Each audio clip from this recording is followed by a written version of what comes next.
Olá, amiguinhos, sejam bem-vindos à nossa live em dupla de hoje. E a minha convidada de hoje vai falar sobre o que é e o que não é mais o futuro. Eu vou convidando vocês aqui para entrarem na live, convidarem seus amigos, mandarem chuva de corações pra gente. Minha convidada é nada mais, nada menos do que a mulher que ganhou um prêmio de inovação. Ela integra um coletivo CEO Lab e London Futurists. Desde 2017 são os coletivos que ela participa, falando de futuro. Ela tem palestra na TED Talks. Boa noite, Solange. Boa noite, Valéria. Boa noite, Guerin. Sejam bem-vindos. Boa noite, Mega Pro. Ela, sem dúvida, é uma das palestrantes mais renomadas e respeitadas do país. E é uma honra para mim poder entrevistar ela. Então, eu peço que vocês enviem convites para os amigos para participarem dessa live de hoje com a Bea, que é a nossa convidada de hoje. Eu enviei também para vocês aí convite.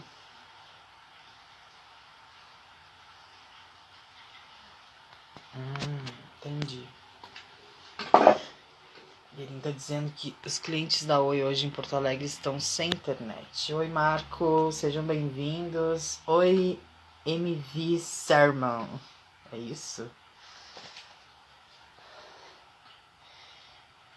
Formada pela Escola de Comunicação e Artes da USP, palestrante futurista, Prêmio de Excelência da Mulher na Fiesp, citária com 4 leões em Cannes, e isso não é para qualquer um. Eu vou receber com muito carinho Bea. Oi! Tudo Oi, bom? Bea, bem-vinda. É uma honra para mim te receber aqui na Mais nossa live de hoje.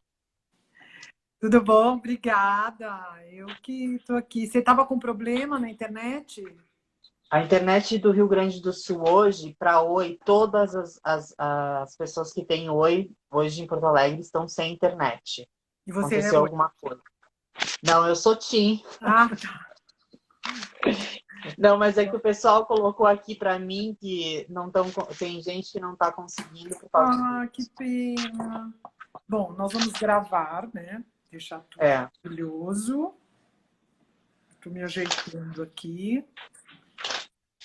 Eu preparei 12 perguntas para a Bea, mas também, se vocês tiverem perguntas para essa maravilhosa, e Vai ela ter que também ter está aí. duas lives para todas as perguntas que ele quer fazer.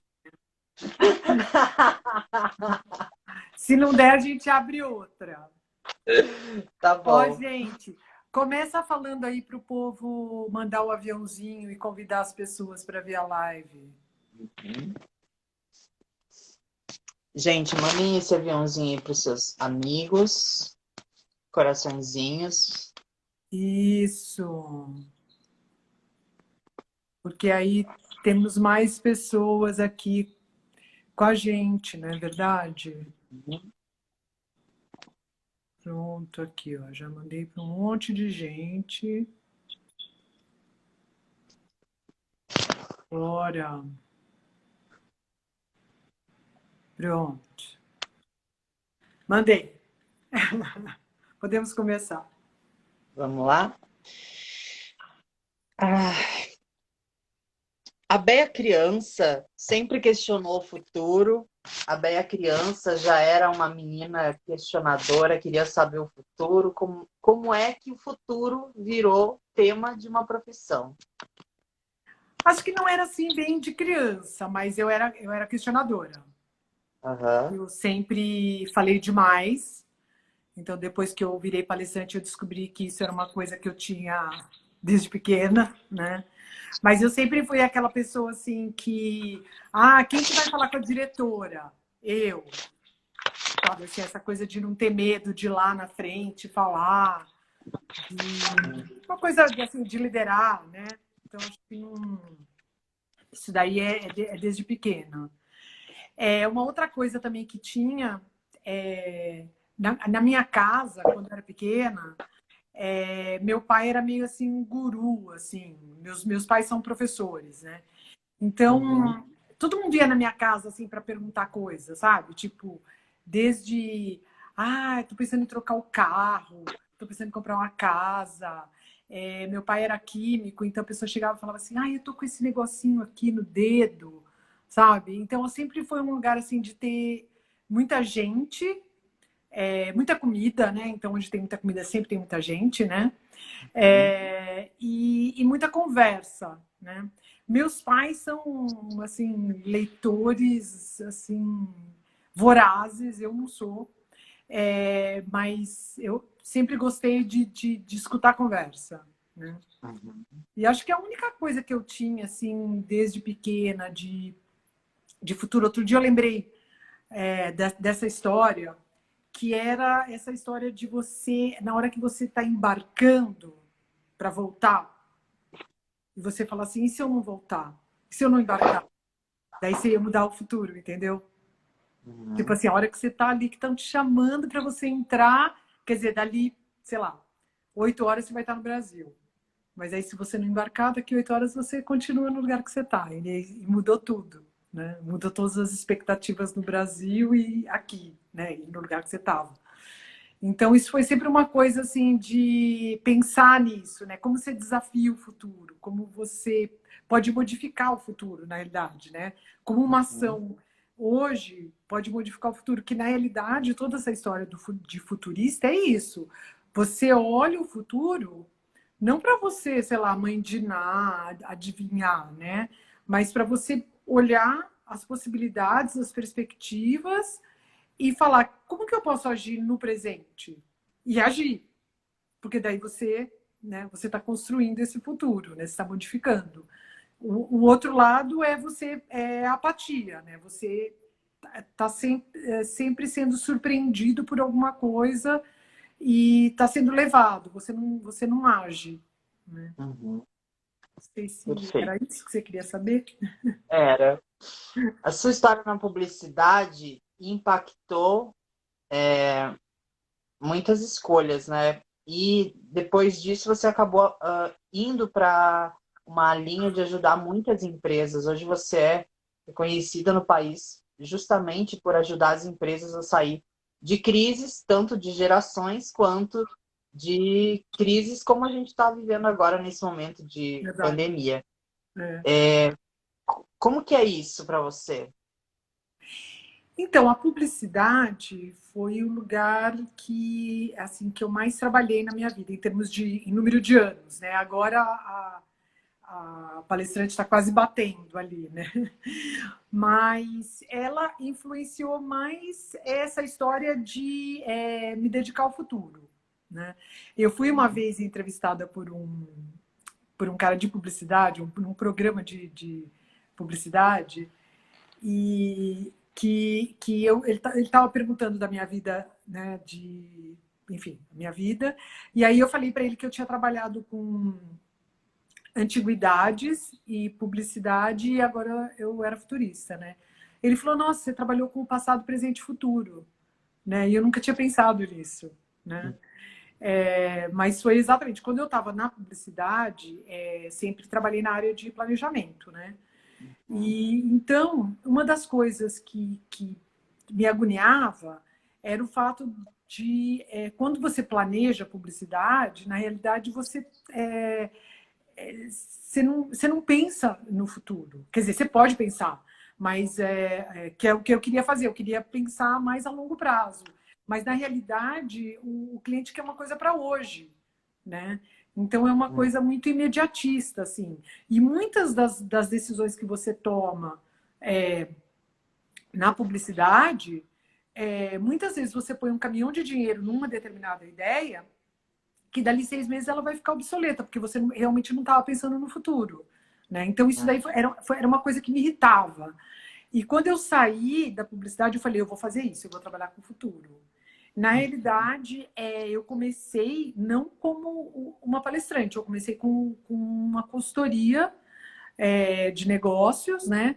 Para que os empresários pudessem parar 2 dias e pensar onde a sua empresa ia estar dali a 5 anos. E nesse contato com empresários e começando essa nova profissão, né? Uma vez eu estava falando com um cliente meu, e eu sempre conto essa história, porque eu acho ótima. Eu estava falando com um cliente meu, eu falei, mas isso daí é coisa da geração Y. E a gente está falando disso em 2009, tá? Tipo, 10 anos atrás, né? 11 anos, né? E aí ele falou, geração Y? Eu falei, isso é coisa da geração Y. Aí ele falou, mas eu não sei o que que é isso. Eu falei, não, você sabe o que que é. Você não sabe o nome, mas você sabe o que que é. Ele falou, não, eu não sei o que que é. Eu tenho certeza que os meus clientes também não sabem. Então faz uma palestra para a gente saber o que que é isso. Que bicho que é esse, né? E aí eu fiz esse tema. As 5 gerações do mercado de trabalho, a geração Y é o X da questão. Que eu falo que o nome da palestra é maior que a palestra, né? E aí eu fiz essa palestra, foi ótimo, foi um sucesso. E por mais de um ano, acho que por 2 anos, na realidade era o meu único tema de palestras, porque eu continuei a fazer a consultoria de negócios e quando me chamavam eu falava sobre as 5 gerações, né? Sim. E depois um dia eu falei, não, se eu vou continuar a ser palestrante, eu preciso ter o tema que tem a ver comigo, que é o tema do futuro, o tema da inovação. E aí eu construí esses outros 2 temas, né? Então, a minha tríade é essa, né? O futuro, a inovação e as gerações, né? Atuando aí como esse combustível de inovação para o futuro. E até que um dia eu palestrei assim para 1.000 pessoas e eu falei, eu não quero nunca mais sair desse palco e é isso que eu quero fazer na vida. E aí eu parei, assim, eu simplesmente de um dia para o outro eu parei com a consultoria e investi nas palestras, né? Que foi quase que recomeçar uma nova profissão, né? Sim. Depois E é disso. até desafiador, né, Déia? Trocar assim, decidir, vou mudar de área e agora foi. É uma coisa desafiadora. É muito desafiador. É, é muito desafiador, obviamente que eu amava o que eu fazia, a consultoria, mas seria muito mais difícil se as duas coisas estivessem dando dinheiro e você tivesse que fazer a escolha de Sofia, né? Não era o Sim. caso, né? Porque a minha consultoria, ela era muito futurista, né? Ela é o que as pessoas estão fazendo hoje, né? Então, assim, a gente fazia design thinking e a gente nem falava essa palavra porque ninguém sabia o que era design thinking, né? Que a gente está falando de 2008, né? Sim. Então, foi, vamos dizer assim, mais fácil optar por uma coisa que parecia mais... não só eu curtia, como parecia que dava mais dinheiro, do que uma coisa que eu curtia e não estava dando dinheiro, né? Sim. Então, e a outra decisão também pelas palestras era o fato que a minha consultoria era só para empresários de uma empresa por vez. Então, era uma dedicação, tipo Casas Bahia, sabe? Dedicação total a você. Mas era uma coisa assim para 2 pessoas, 3 pessoas. E quando você fala para uma plateia de 1.000 pessoas, é outra coisa, sabe? Sua voz está ecoando em muito mais mentes, né? Então você está provocando, você está trocando também com pessoas, com muito mais gente. Então é muito mais excitante, né?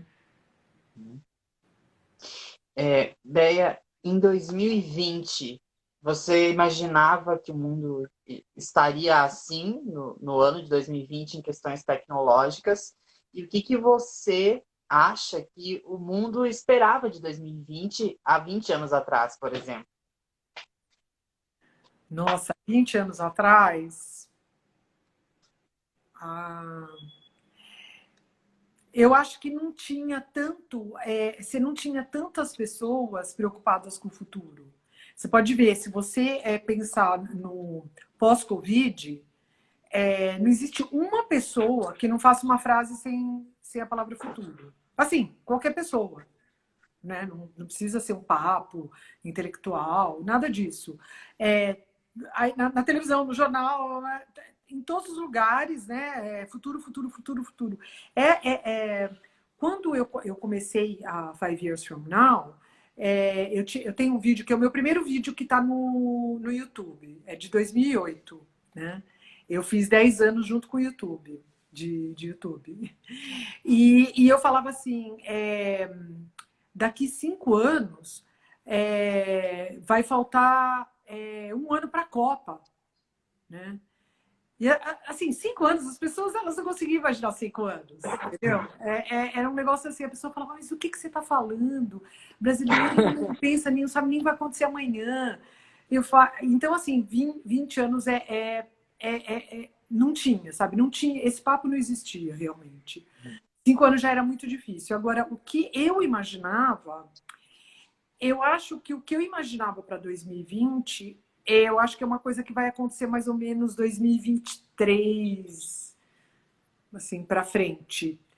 Que eu imaginava essa real preocupação com a sobrevivência do planeta, né? Que você vê que hoje é muito mais forte que 1 ano atrás, que é muito mais forte que 2 anos atrás, né? Então você está nessa ascendente, né? E eu acho que o Covid também acelerou isso, mas eu acho que era uma coisa que eu esperava para agora, para 2020. E eu acho que com certeza vai ser uma coisa mais... Porque 2021 ainda vai ser muita recuperação, né? Mas essas agendas, elas vão se cruzar, né? Não dá mais para você tentar salvar a economia e fudendo com o planeta, entendeu? Então, você tem que... as agendas, elas vão se cruzar, né? Hoje eu estava palestrando, agora no final da tarde, para um cliente, a Medtronic, e nítido, assim, todos os planos que você vê, todos os planos incluem ser sustentável, ser responsável, né? Você vê em todas as empresas, né?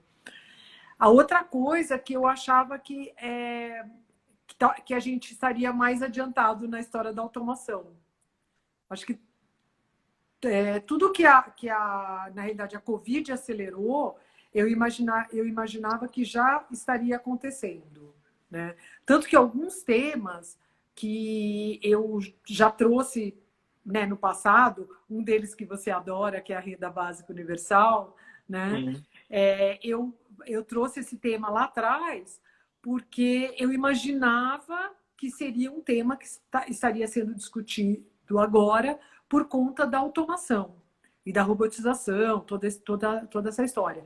Na realidade, ele volta a ser discutido por conta da Covid, né? Porque o desastre econômico é de tal monta no mundo todo, e aí não importa se você é super desenvolvido, médio desenvolvido, né, subdesenvolvido, que nem a gente, todo mundo está, né, pensando em alternativas e a renda básica universal, ela com certeza uma das alternativas, né? Então, eu pensava, acho que basicamente essas duas coisas, que existiria uma preocupação, não uma preocupação, né? A sobrevivência do planeta estaria na agenda de todos e a automação já estaria trazendo os benefícios e os malefícios, e dentro dos malefícios a grande taxa de desemprego. E, portanto, aí a história da renda básica universal. Perfeito. Tem pergunta aqui da plateia. Deixa eu falar só uma coisinha, que eu notei umas coisinhas, tá? Para não esquecer. Claro. Uma coisa para quem tiver interesse. Primeiro, quem tiver interesse em receber informação de coisas que eu vou falar aqui hoje, passa um e-mail para Solange, que o e-mail é contrate@beacarvalho.com.br. Contrate@beacarvalho.com.br. E eu tenho uma série no YouTube que se chama 50 Dicas sobre o Futuro. Tá? São 50 microvídeos que você vê em 6 minutos. E são 50 dicas, uma delas é a epidemia. Que legal. Mas vamos lá, vamos à pergunta. A Débora entrou, minha prima de Brasília. Oi. Você pratica meditação? Não, não pratico. Toda vez que eu leio um artigo, toda vez que eu vejo um negócio, toda vez que eu vejo que é uma das coisas mais importantes do futuro, toda vez que eu vejo, eu falo, gente, preciso começar a fazer esse negócio, eu preciso treinar, eu preciso saber, eu preciso fazer, e aí fica para depois. Respondido, Valéria, a sua pergunta. E eu recentemente vi nem sei, um documentário, um vídeo sobre um monge que a mente dele foi estudada nos Estados Unidos, lá.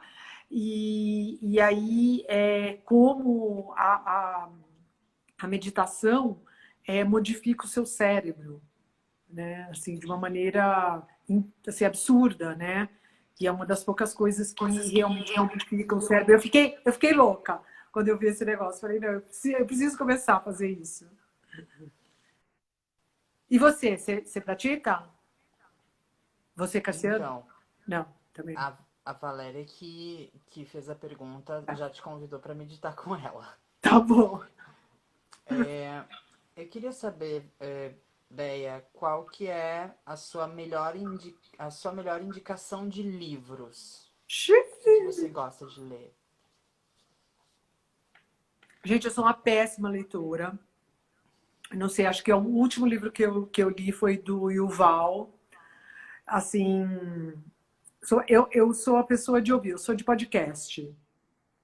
Eu estou fazendo um super Você tem post. podcast? Eu tenho podcast, mas é ainda experimental, tá?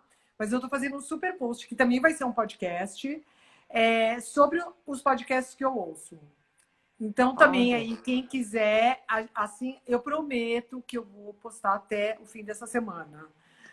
Sem falta, que estava na fila das coisas aqui. Haja coisa para fazer, né? Meu Deus do céu, eu não paro.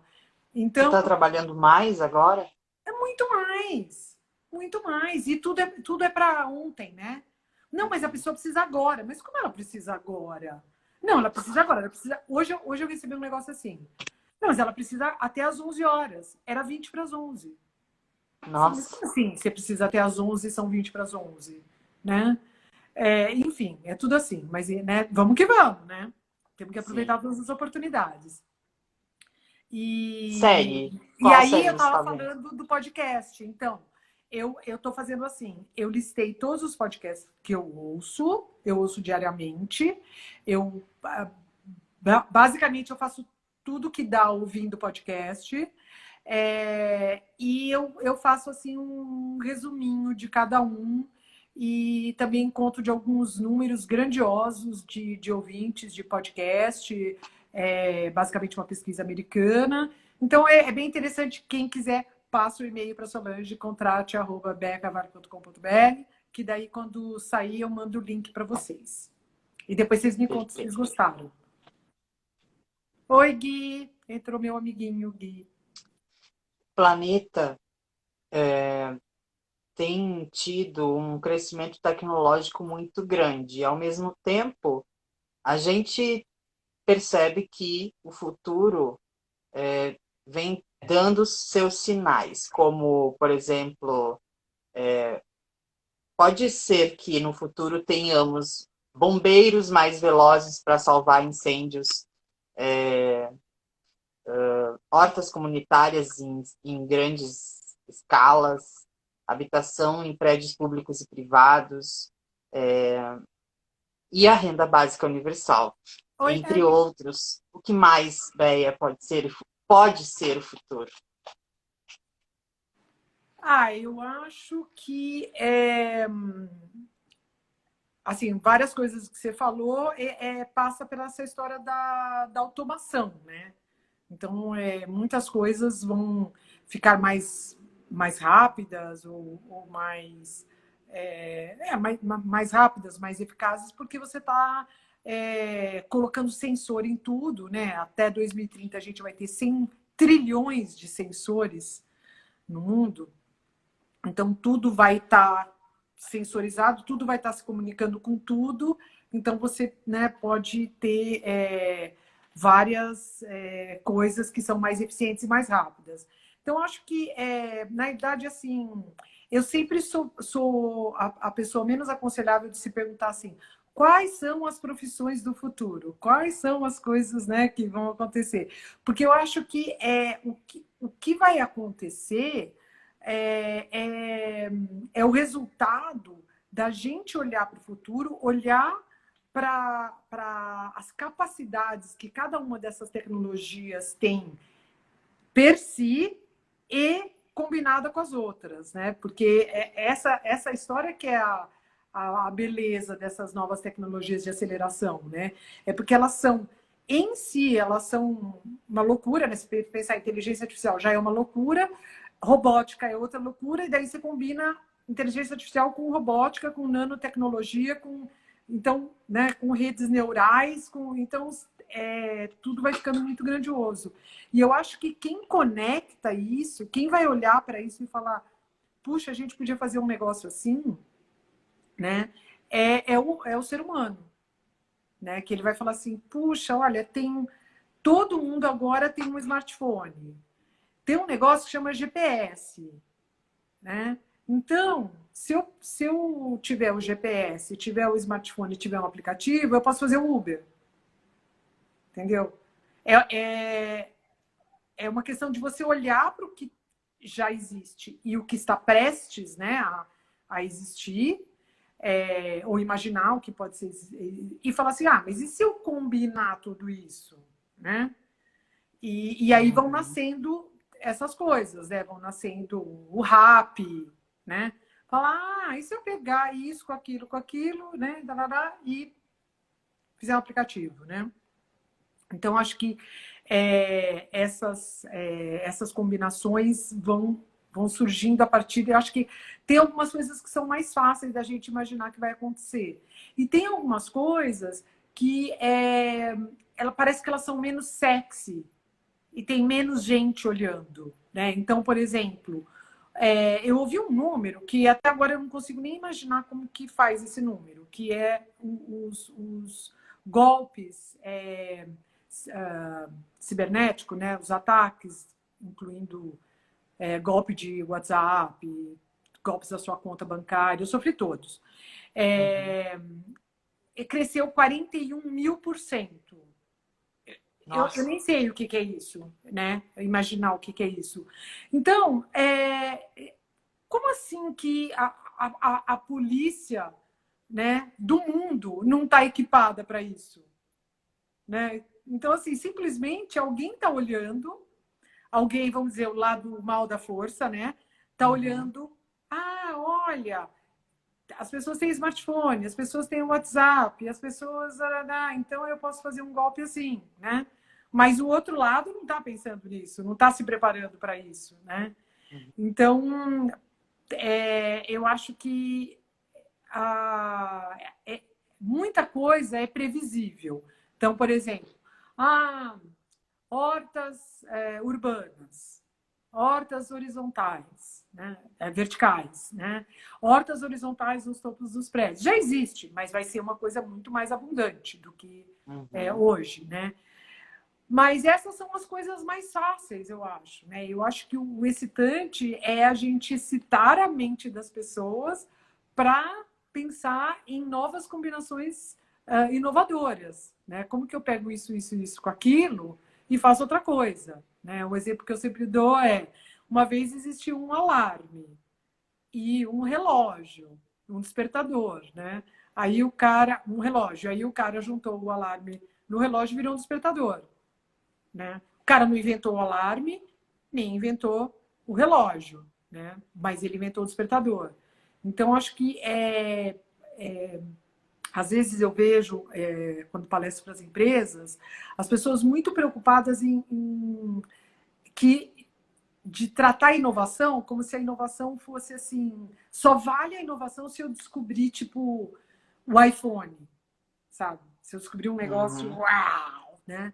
E na uhum, realidade, lógico que todo mundo quer, né, ser o cara que inventou isso, mas assim, eu sempre falo, né, que Deus fez bem pouquinho gênio, né? Então, provavelmente dentro das empresas não deve ter mais do que um gênio, ou provavelmente não tem nenhum gênio, né?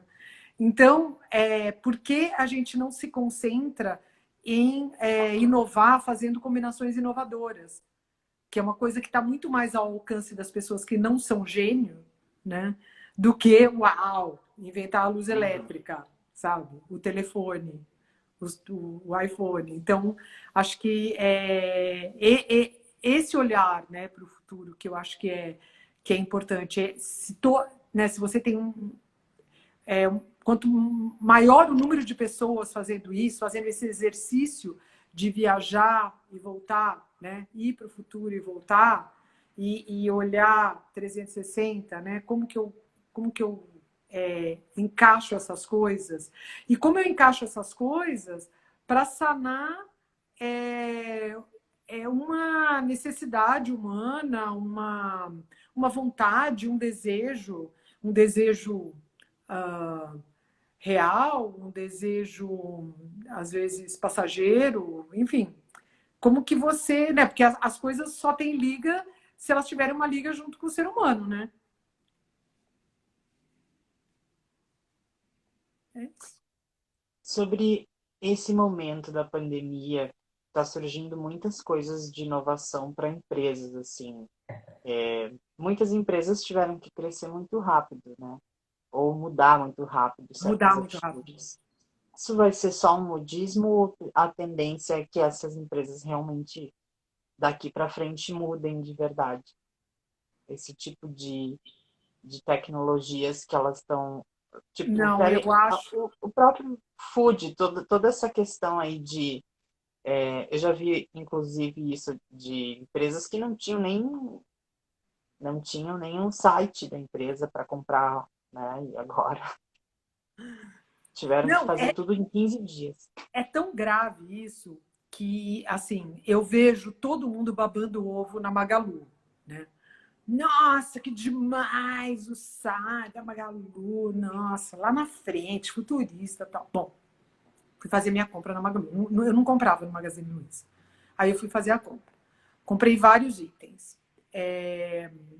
Aí, bom, nem vamos falar do frete, que é um absurdo, mas aí veio tudo certinho, maravilhoso, menos uma coisa, né? Aí essa coisa é uma tampa que eu comprei redonda, veio quadrada. Aí, quando chegou um belo dia, veio lá. Você está satisfeita com a sua tampa?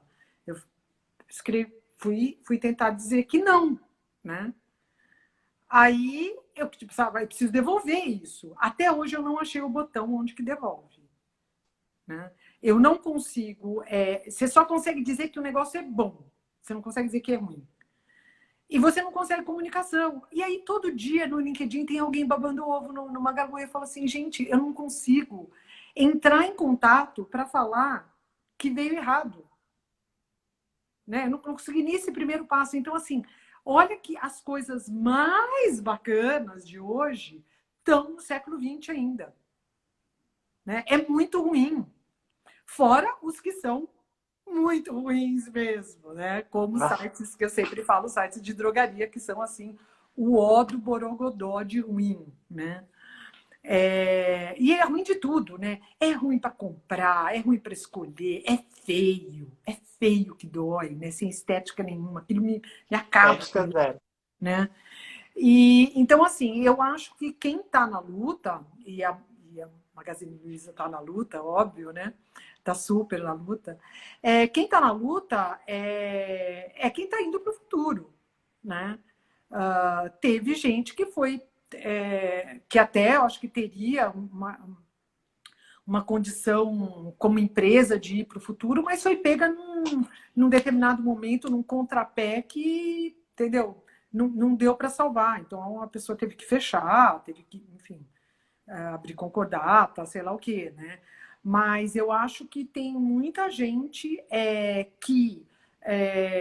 eu acho que o que a gente está falando aqui é de transformação digital, né? Então, acho que tem muita gente que estava empurrando com a barriga esse negócio, vamos deixar isso mais para frente, mais para frente, né? E aí falou, meu Deus do céu, agora eu entendi o que é a transformação digital. Eu tenho que ser on e off, on e off, não pode ter um muro que divida essas coisas, né? E aí, se você tem, enfim, energia, cabeça, time, você vai e investe nisso. Então, eu acho que não é passageiro de maneira nenhuma. Tanto que, como eu te falei, eu imaginava que isso já teria acontecido, né? Quando você falou o que você imaginava de 2020, eu imaginava que em 2020 a gente já estaria assim. E, na realidade, a gente vai estar assim a partir de 2020, né? Por conta desse susto da Covid, né? Mas eu acho que essa compreensão do que é a transformação digital, de que eu não posso ter. Tem uma palavra em inglês que fala que é seamless, né? Que não tem uma linha entre uma coisa e outra, né? Você passa do mundo online para o mundo offline sem perceber, né? Eu acho que essa condição as pessoas só conseguiram entender com o Covid. Da grande empresa até o feirante, sabe? Que falou, Com certeza. tá, eu posso continuar a vender, né? É só fazer pelo WhatsApp, né? Eu tenho um mercadinho próximo da minha casa, que na primeira semana, mercadinho pequenininho próximo da minha casa, na Mas primeira com cabeça, semana, ele já estava no iFood. cabeça. Teleentrega na casa, tu não precisa ir lá, a loja já tinha no Instagram, tudo. Eu fiquei assim, eu fiquei impressionado da rapidez. Por que que tu nunca fez isso antes, criatura? Por que não fez antes, né? E assim, a outra razão pelo qual Perdão. você falou, né, negócio de voltar, né? Se era passageiro, tem um número para isso. É um número de. Perdão. Imagina, é um número de abril. Nervosismo.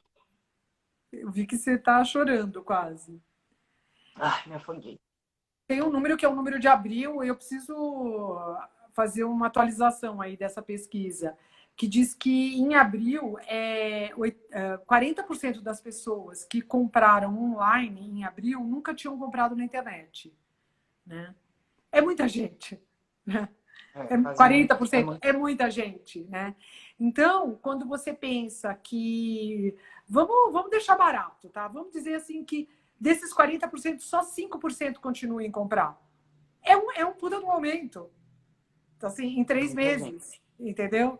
Então, assim, não vai voltar. E você tem experiências online que você jamais vai querer fazer isso offline, né? Qual é o glamour de comprar Cândida offline? Sabe? Não sei se fala Cândida no Sul, água sanitária, né? Qual é o prazer de comprar Omo, né? Pessoalmente, carregar 5 quilos, né? Não, você compra online, né? Agora, de repente, você está querendo ali comprar um vinho, um patê e tal, aí você pode querer ir num lugar bacana e comprar, né? Mas essa distinção de que tem coisa que você jamais vai comprar pessoalmente, presentemente, offline, eu acho que isso está selado, né? Você vai realmente escolher as coisas. Do mesmo jeito que está selado essa coisa do home office, né? Ele veio para ficar. Não sei, não se sabe ainda as proporções, mas eu estava nesse evento que teve a semana passada do Sapphire Now.